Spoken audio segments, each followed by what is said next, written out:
one thing I would like to explain here, right? At GreyOrange, the whole motive is not only to build cool robots, right? That's not the motive is, right? The motive, the very back-end motive is to solve a pain point of a customer, right? Solve the problems that a customer has in terms of throughput, in terms of capacity, in terms of supply chain efficiency, right? So all the products are very much concentrated towards getting them down, right? So I think as a CIO, what normally he looks for is what kind of ROI a system has.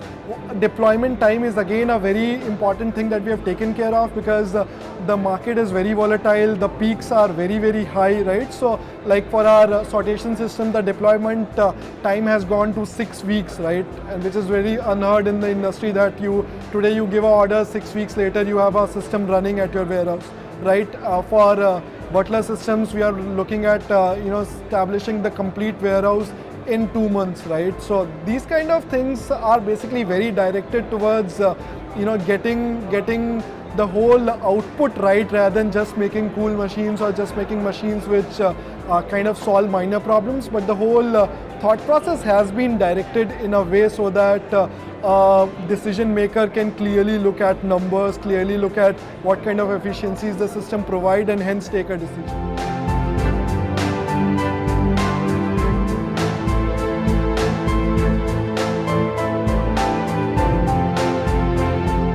Right, so I think robotics is something that can really contribute to pretty much every verticals. The products that we are having are majorly contributing to warehousing, logistics, and manufacturing as a vertical, right?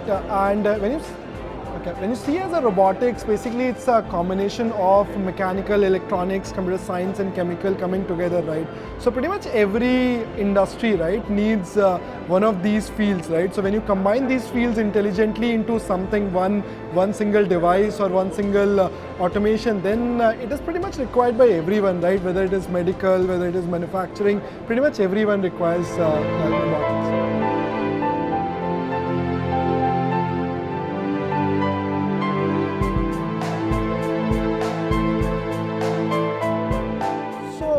I would say initially when we started 2.5 years back, there was a lot of reluctance, right? The reluctance normally comes because of two major reasons, right?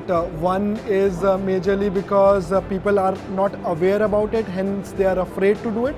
And then there is a lot more in terms of exposure and how can they solve their problems, and they had very basic level problems which needs to be solved in supply chain that were keeping them behind.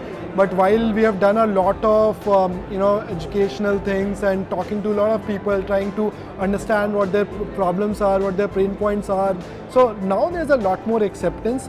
I would still say the supply chain efficiency needs to really get better in India if you want to grow e-commerce and everything in a longer term, because the supply chain costs right now are much higher than other countries.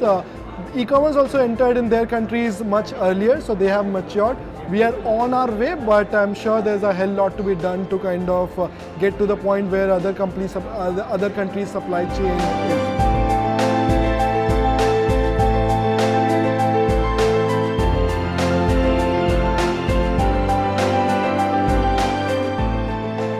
What we are looking at is, in terms of sortation systems, we are clearly looking at something 12 to 18 months. That is normally the max we have seen in our customers. In the Butler systems, we are looking at something closer to 24 months or so, right? So, which I think in industrial automation environment should be very decent for a CIO to take a decision on them. So I think both of our systems, like sortation system and Butler system, has given a decent ROIs. There have been cases where we started with 4 hubs, sorting around 20-25,000 packets, and then in 6 months down the line we are down to the 1 hub which has sortation system, kind of sorting all the packets that used to be sorted from other hubs. There have been customers where the ROI has been 6 months, 7 months, which have been really unknown in this market, right? So that's how beneficial it normally is.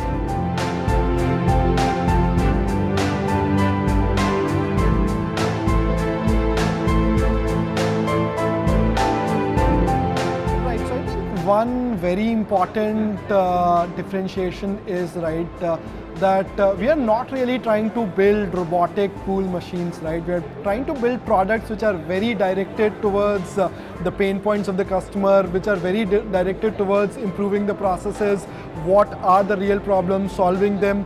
Another thing that I think we have is, again, we are a team of around 180 engineers from BITS, Pilani, IITs and all around good colleges. So we have a very, very strong back end.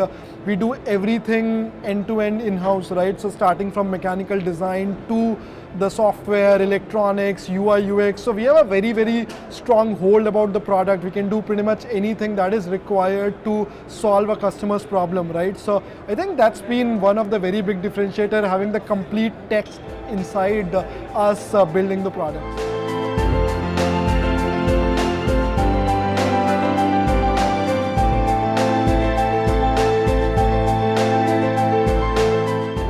Is that without even doing a lot, market has been expanding, right? I think without even doing a lot of direct marketing, we have been getting a lot of orders. So, just to give the scale of what I'm talking about is we are installing around 32 new systems in next 2 months, right? And we have done like around 12 in past 6 to 8 months. So 32 in 2 months is a very, very big challenge, but that also clearly shows that there is a genuine need of these kind of products in the market, right?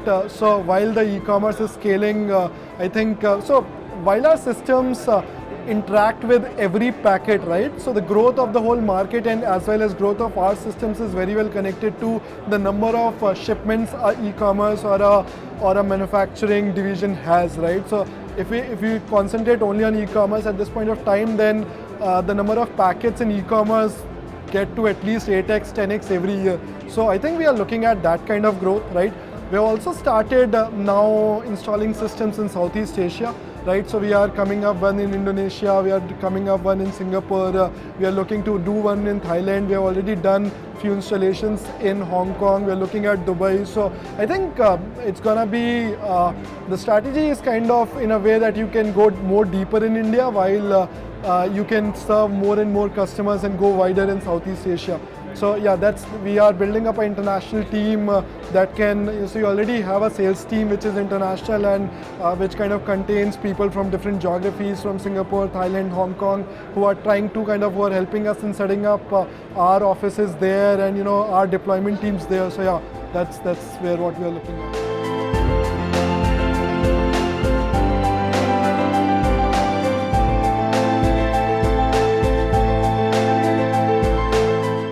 System basically helps companies who have warehouses to pick and put items and basically fulfill orders.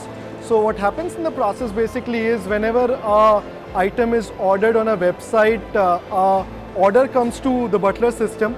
Then butler system basically finds the rack and finds a butler that goes and brings the rack that contain the item in the rack, right? So what happens is then there's a pointer that points which items you need to put in, and there's a photograph that kind of comes in to show which item you need to pick. So you pick an item and scan it.